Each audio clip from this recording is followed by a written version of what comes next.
Welcome to the Raise podcast. I'm Carol Barwick. We're here to raise your confidence and inspire your creativity. Each episode, we will have a different guest who will be discussing our Raise word. The Raise word is a word that will encourage you or empower you and at times inspire you to explore the word a little more for yourself. Well, hello everybody and welcome to the Raise podcast. I'm Carol Barwick. We've had a great season 3 so far and we've looked at some really interesting words. And this one will be for absolutely everybody because today we are looking at the word self. And I'm going to be talking to James Pearson from All We Think We Create. Is that correct, James? Absolutely bang on, yeah, perfect. Oh, thank goodness. Welcome. James, before we dive into all that self and the creative self and everything means to you in terms of your profession and what you do, what does the word self actually mean to you? Right. It's probably one of the most significant words I think I can think of when I think of life and humanity. But are you familiar with the Rouge test? I don't think so. Tell us all. Okay, so life starts obviously when we're born, and the Rouge test was invented to determine a point in time when we become aware of ourselves as a separate organism. And basically the idea is that we paint a small red dot on a child's head, and the point at which the child looks in the mirror and realizes that the dot is on their head and not a picture on the wall is the moment that they become self-aware. Wow. So that's where self begins. But I think throughout certainly the last few years of my life, I've been channeling all my energy into trying to work out what it means to have a self and how to define that self. And really the conclusion is that the self is not just a construct of who you are, but it's a construct of who you are with other people. Yeah. And then I read something in a book, and I forget which one, and it blew my mind. And that was the fact that we believe that we are individuals, and yet our lives begin almost symbiotic. We begin joined to another person. So the self is something that comes completely sort of alien to the way in which we are created and birthed into the world. It's an unusual thing. Wow. Well, I'm glad we didn't start too deep. No, I just start at the beginning. That's right back at the beginning. Well, so is there a specific time where everybody will start recognizing themselves? Have they said, and this is when it begins? Presumably it's going to be different for everybody.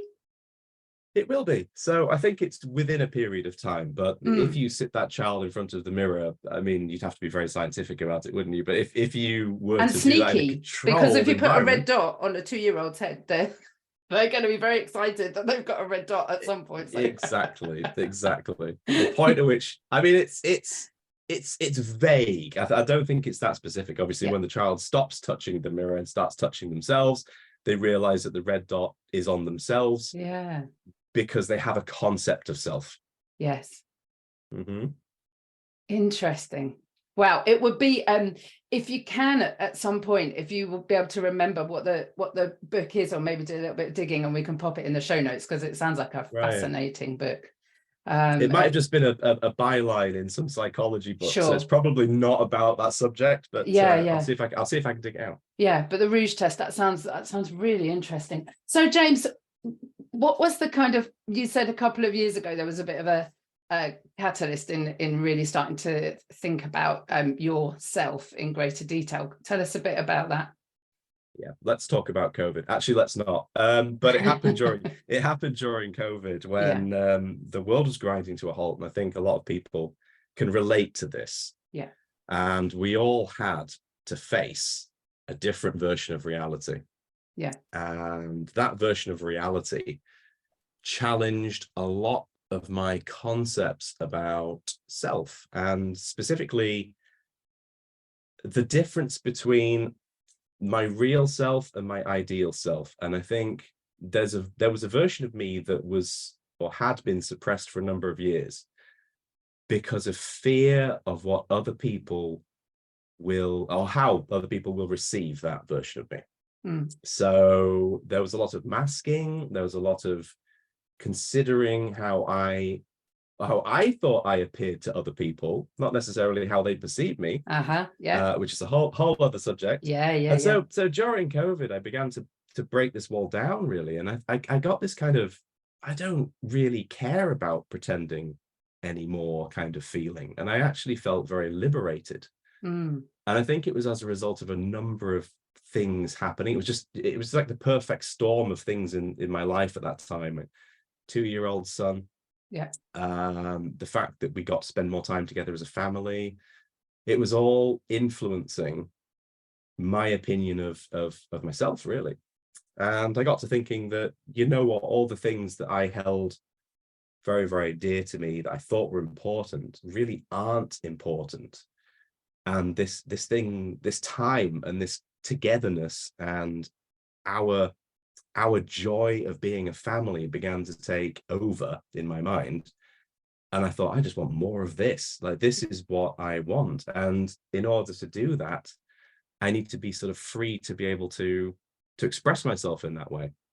And so the shackles started coming down. I thought, oh, I don't really care what people think about me anymore very much. And I'm going to put myself out there. And as I did, I gradually became aware of the fact that if you put yourself out there, you don't scare people away, or you might scare some people away, but you actually attract the people that you want to be around to you. It's like a reverse psychology thing.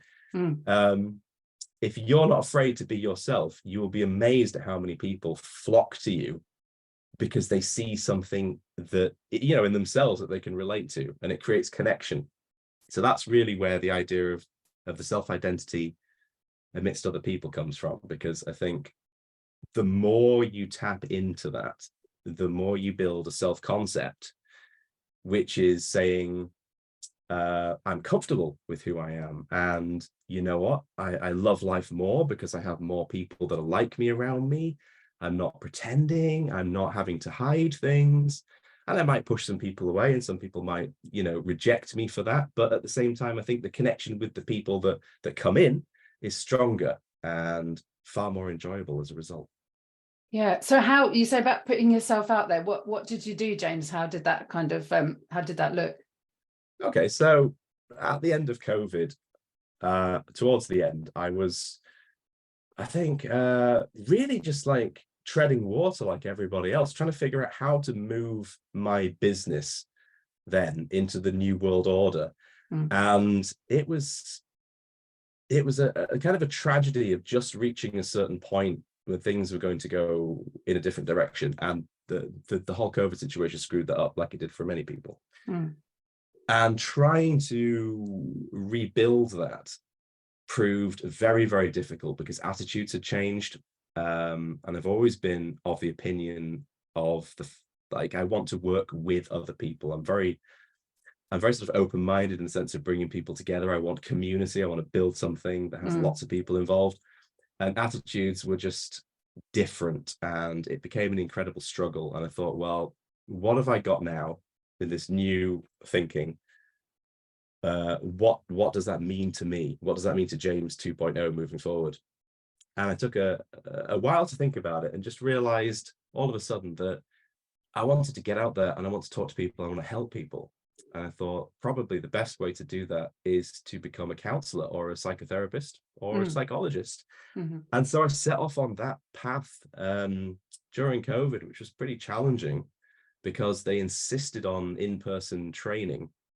So there I was, driving through a totally evacuated world on the way to college to, you know, to go through security gates and all this kind of stuff to begin that training.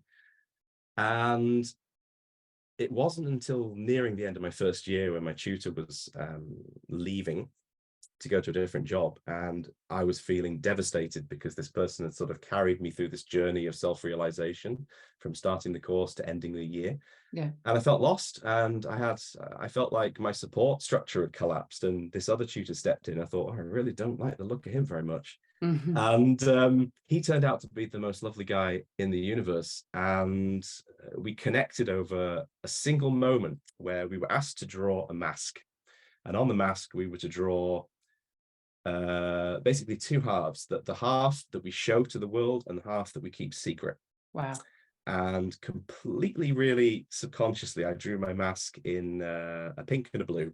Okay. And I held it up and I said, well, this mask, I think, represents kind of like the masculine and feminine energies of me. And my tutor sort of leaned back and he said, oh, you need to read The Red Book by Carl Jung. And I was like, I have never heard of Carl Jung. I have never heard of The Red Book. But it was like a light bulb moment. I just thought, you know what, I'm going to go and do that. Mm. So went home, got the book on Kindle, and downloaded it. It was one of the most expensive Kindle books I've ever bought, and started reading it. And suddenly all these light bulbs are going off, like, oh, there's this whole other world of transpersonal psychology and connected wisdom.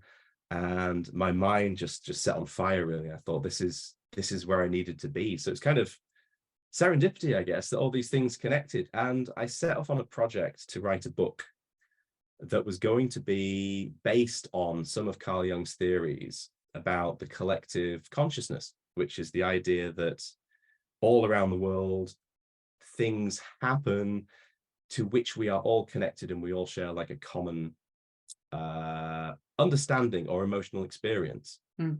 I thought the simplest way, that sounds very complicated, the simplest way of explaining it is, I boiled it down. I thought, what's the simplest thing I can do? And that's to go online. I chose Instagram and just ask people that come into my awareness organically. I would ask them how they're feeling and if they would like to share a single word for my project, really to sum up how they're feeling. Yeah. And lots of people shared some amazing responses, including things like, I cannot put it into one word. And I was like, that's absolutely right. You can't do that, but try.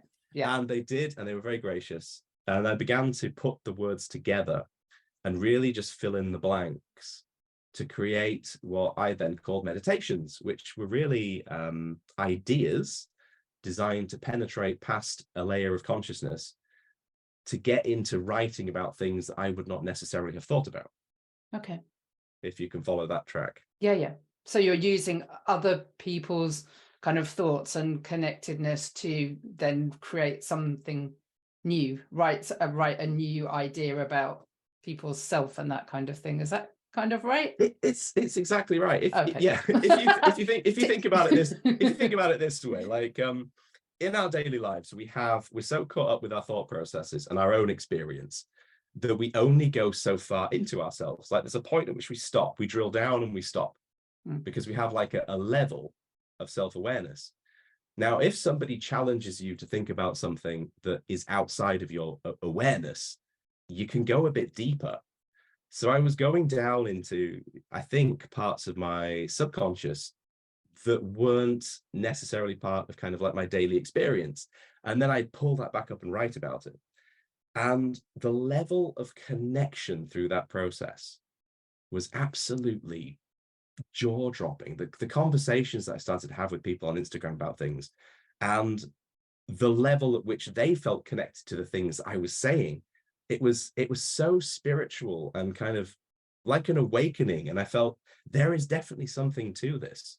It's beyond explanation, and it's beyond really understanding. The moments when the words would quite randomly, because these people aren't in any particular order, they just come in from Instagram, from anywhere in the world, and the words would balance and be polar opposites and talk about concepts. And I still to this day I still can't get my head around how that process works, but it does. And that the writing of that book, the journey from start to finish, basically redefined my idea of what it means to be myself, who I am, where I'm going, what I'm doing, and what's important in life. Wow. That's really exciting. I mean, as you know, the whole Raise podcast is based on what I call a raise word. So it's one word that we do every week that's designed to raise confidence and inspire creativity. And then I just have the same questions in the Facebook community group every day for that week. So what does it mean to you? What's good and positive about this word? What's bad and challenging?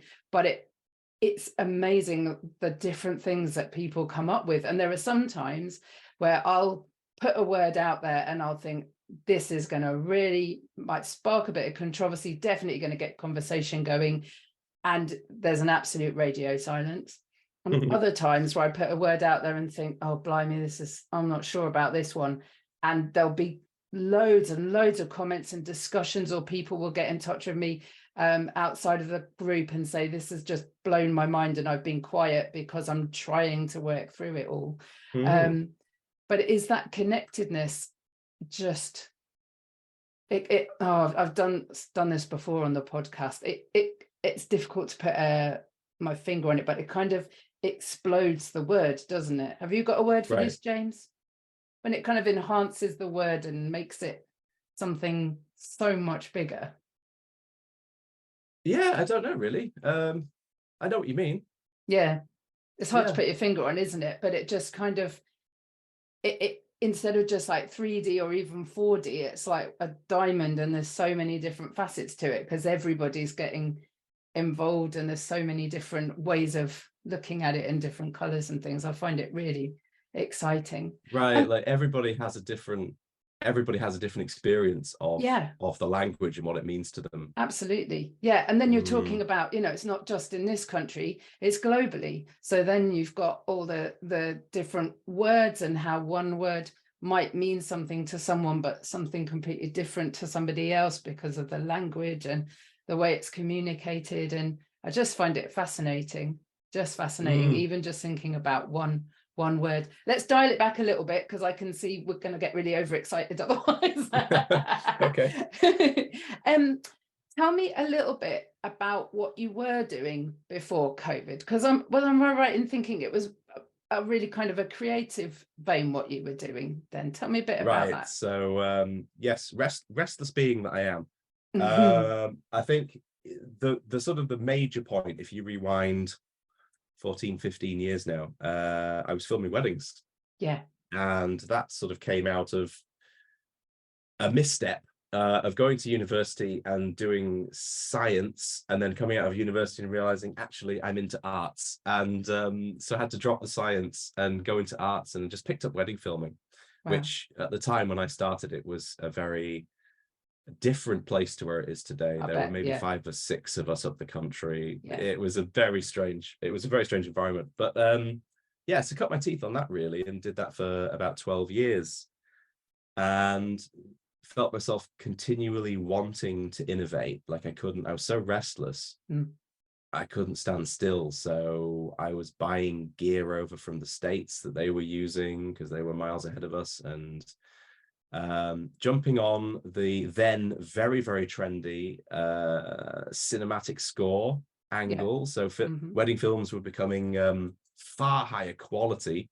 They were moving from video to film, I think is the best way to describe it. Yeah, that's a really good way of explaining it. Yeah. As camera people, because the technology progressed, we moved away from using big shoulder mounted sort of old BBC type ideas to actually thinking about lenses and focal distances and the actual sort of complex photographic side of things and delivering looks. And I don't think that had ever really been part of the wedding industry before that point. So that was a really cool time. And then ultimately family planning sort of decided to put that on the shelf because we thought we don't really want to be out every weekend.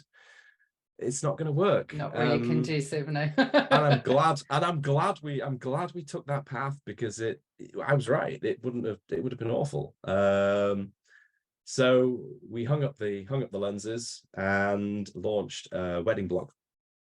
And my point then again was to innovate. I just thought, what's frustrating for people and what would they like to see in the world? And my idea, and for this, you've really got to dial your brain back in, because we live in a world of Zoom. But when I decided to do the blog, I thought, let's get all the wedding suppliers we can. to jump on video online.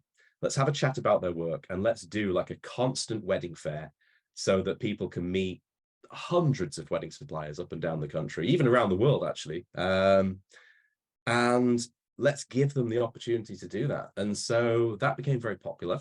And that was very successful. And pioneered, I mean, it's like that pioneered the idea of like online video. And then COVID hit, and suddenly everyone was on Zoom, and I was like, well, there goes our USP. But fair enough, because I think it's served me very well to be ahead of that curve, I think. And just as COVID hit, we were embarking on a book writing project as well, where we were asking suppliers to kind of write, well, helping, actually guiding and tutoring suppliers to write chapters for wedding planning books that we were going to put out. But the mood shifted when COVID hit. Well, yeah. And I distinctly remember the curve. It was like, first there was solidarity. There was this huge spike of like, you know what, we will overcome, we will keep going, and we're going to throw all our energy into doing as much as we possibly can. But then the weddings stopped happening. And as creatives, we need that buzz, we need that high. So what happened was the come down after that basically sort of derailed people's positivity, and ultimately we had to throw it on pause. Really loving exploring self with James this morning. If you are wanting to explore or develop your own self-worth and self-identity, then do keep listening to the podcast episodes, and you can also join our Facebook community group where we have a word each week. And of course, if you find these helpful yourself, please pass them on to other people, listen to them on your podcast platform, pop us a rating so that we're nice and visible. Back to the episode. So James, you were just saying about COVID bringing particularly the wedding things that you were doing kind of to a standstill. I want to go back a little bit to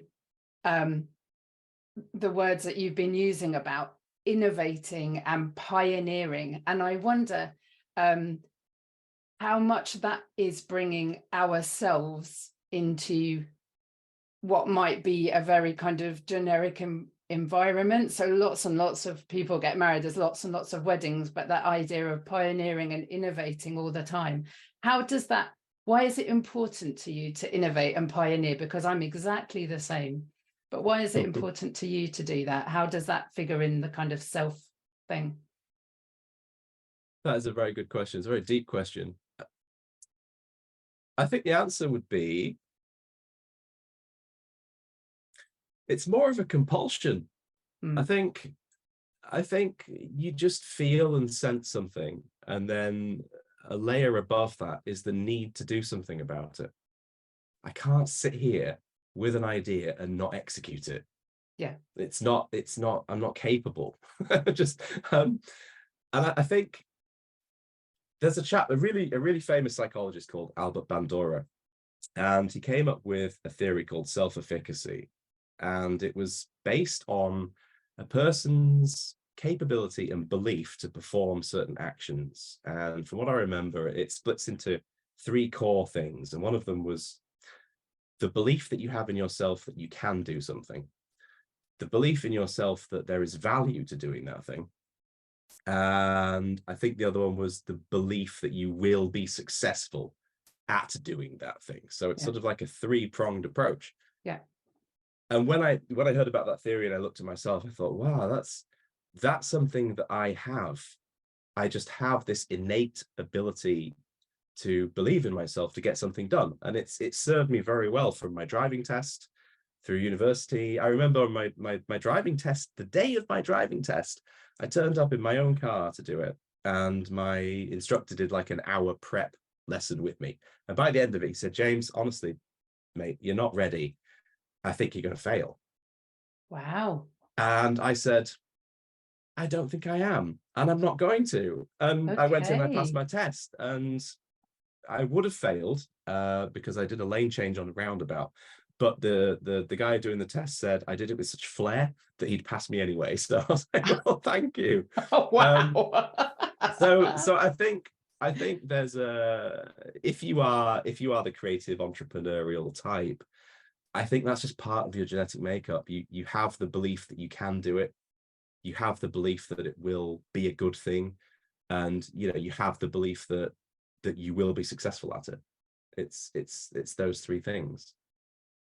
Yeah, it's kind of uber confidence, but it's a bit different to confidence, isn't it? Because I think sometimes I believe that I can do something, but I'm not sure I'm going to be that great at it. It will happen. It will definitely happen, but it might take me longer than other people because I will get in my own way and that kind of thing.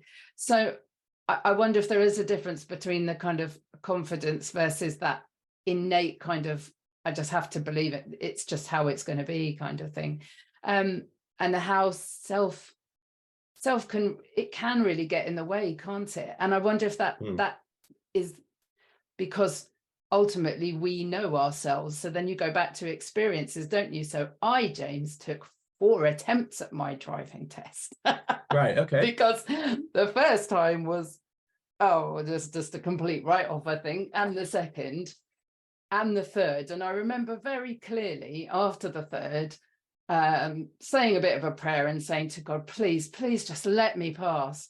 Please let me pass. Just give me a miracle. And I remember God kind of saying to me, you're not passing on a miracle. You've got to know how to drive. Right. That's what you need to do. You need to go away and really, learn how to drive, and then you're going to pass.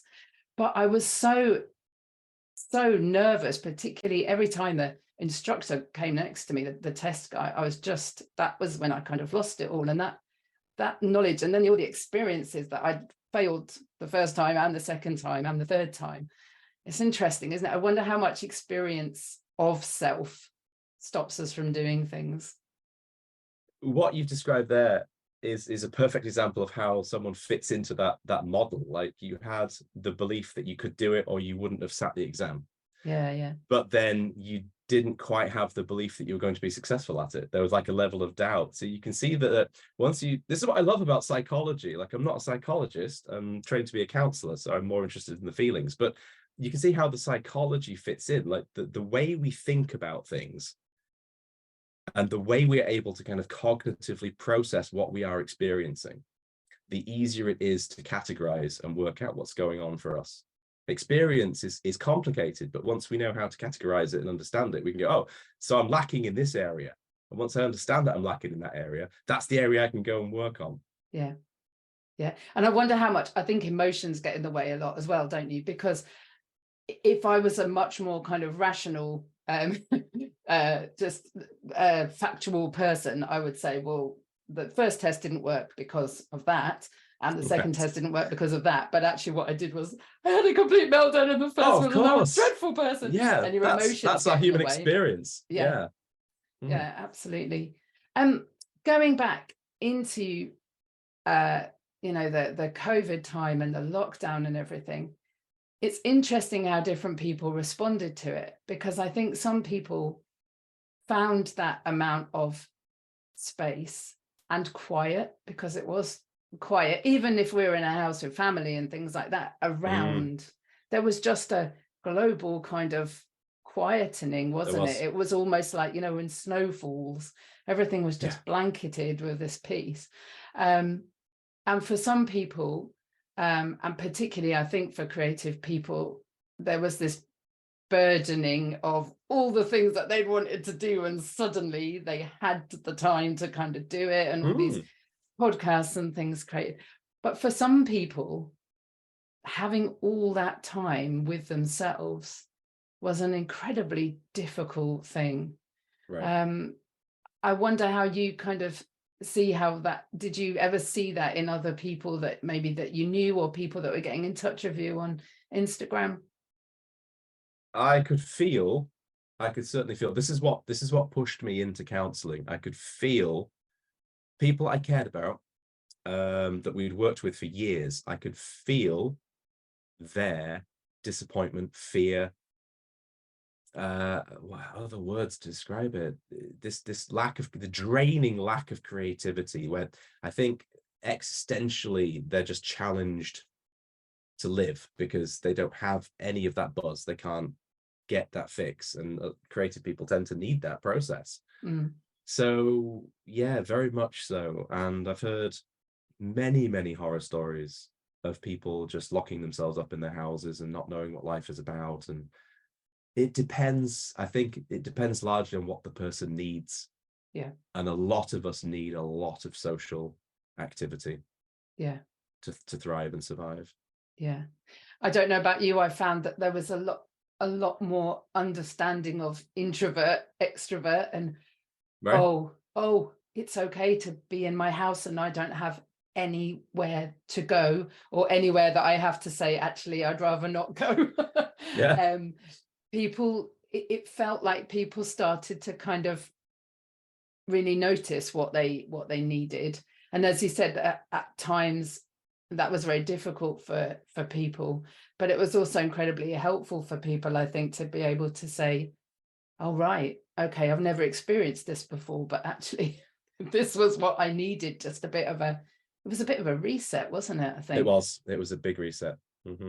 Really was. I mean, in my situation, I got COVID, and then that led to long COVID, and so that was completely life-changing for me. And it was actually where I kind of started the podcast, and going back to what we were talking about, that pioneering and that need to create. I mean, I wrote so many poems, particularly over that time, and since I've been unwell. But I found that really helpful to reflect on self. Do you find that you have creative processes that you go through, or things that you do creatively to reflect on self? Yeah, so part of our practice as counselors is to be very self-reflective. So there's lots of journaling. Just about every experience in life gets put through a reflective process. It's very detailed as well. It's looking at feelings, what happened practically, our reaction to it, what we do differently next time. There's a lot of forward planning. Certainly a lot of tying things back to theory, and I think this is one of the things that's helped me tremendously when I was trying to figure out how to move forward. I had the pleasure of speaking to a trainee psychologist who said to me, are you reading books? And I said, well, no, not really. I love books, but I'm not really reading. And it was her that sort of got me reading about psychology and the self. And I think there are a lot of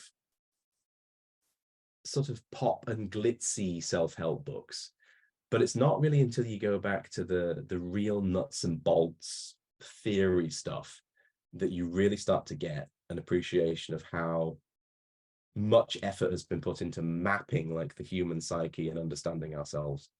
And you'll hear this a lot from people. The way forward for mental health is self-awareness and understanding. And the more you can understand your own process and your own emotional state and make sense of the world happening around you, the more, let's say, like functional or able to function you are. It's easier to navigate difficult things when you have a handle on why they're difficult, and you have a handle on why you are experiencing it this way and why you feel this way. There's like a level of understanding that helps, because I think for most of us, most of the time, it's just one mad emotional roller coaster that we don't understand, and we're dealing with such heavy hitting things: grief, loss, pain. And if we don't understand where we fit into that experience, it's very easy to just succumb to that experience. Yeah. I mean, I think, again, when we're talking about reflecting on self, and you were talking right at the beginning about the mask that you did and how you were aware that you were masking. And I think vulnerability is a very small word for how it feels when you actually decide that you're going to really look at yourself and examine yourself, because it's warts and all, isn't it? When you actually really look at yourself honestly and openly, you have to look at the whole thing. You know, that's scary and horrible. And I mean, it's like if you were to do an autopsy, it's bones and all. And I think people, particularly when it comes to mental health, people they don't want to go there, and they certainly don't want to invite anybody else to go there, which is that I'm fine. I think it's just no, shall we not, you know, I've got work, I've got kids, and I need to. And yet it's the people that can really open themselves up in a safe space, that find that, you know, they go on this journey that brings them healing and love of self and that kind of thing. Have you found that in what you're looking at? I really do believe, Carol, that society has a future responsibility to enable that process for people, because I think historically speaking, we've suppressed it.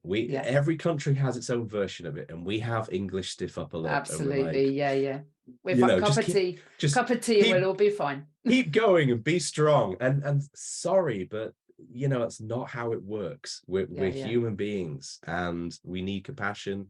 We need people. We need to hear ourselves, actually.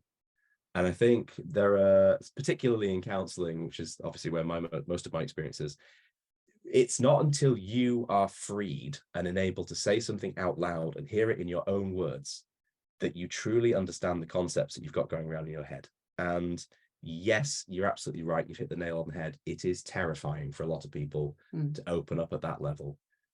I've seen people on the course that we're doing, which is, for want of a better word, brutal.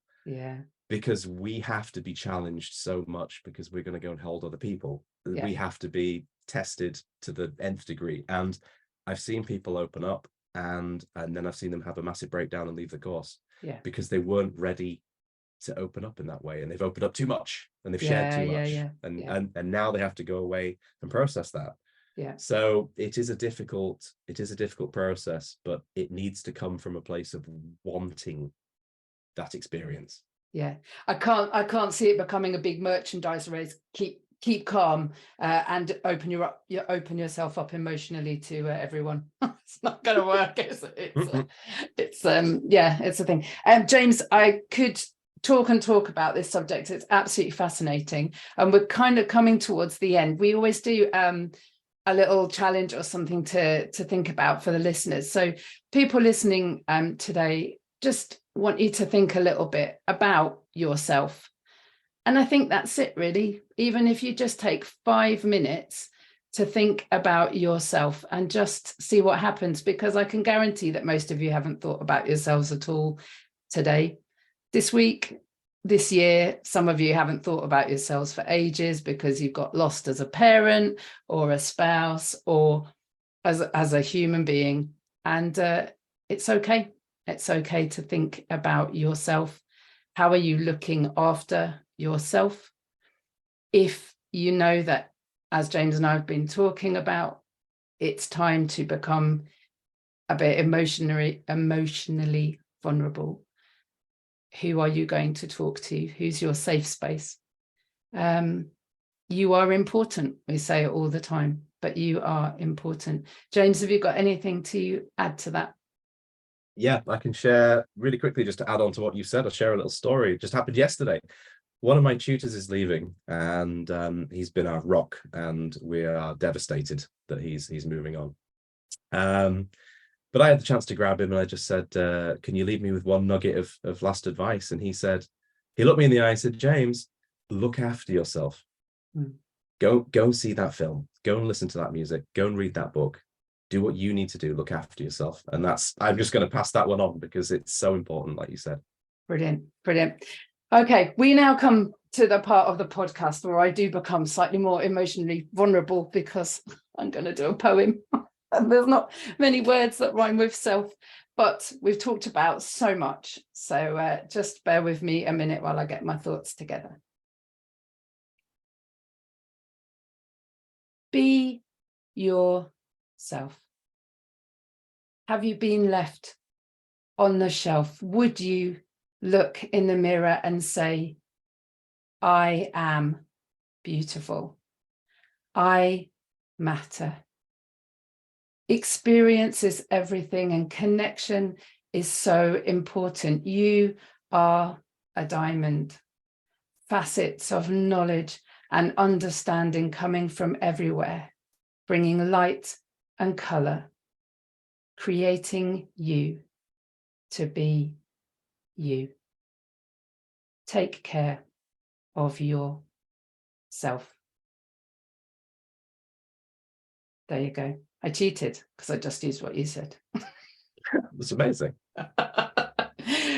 James, thank you so much for your time. I'm so glad that we've connected so much to think about. We'll pop all your links, books, Instagram links and everything in our show notes. Anything finally that you want to say to people before we go? No, just a massive thank you for having me, Carol. It's been a pleasure. It really has. Thanks very much, James. Take care. Bye-bye. You too. Thanks. Bye.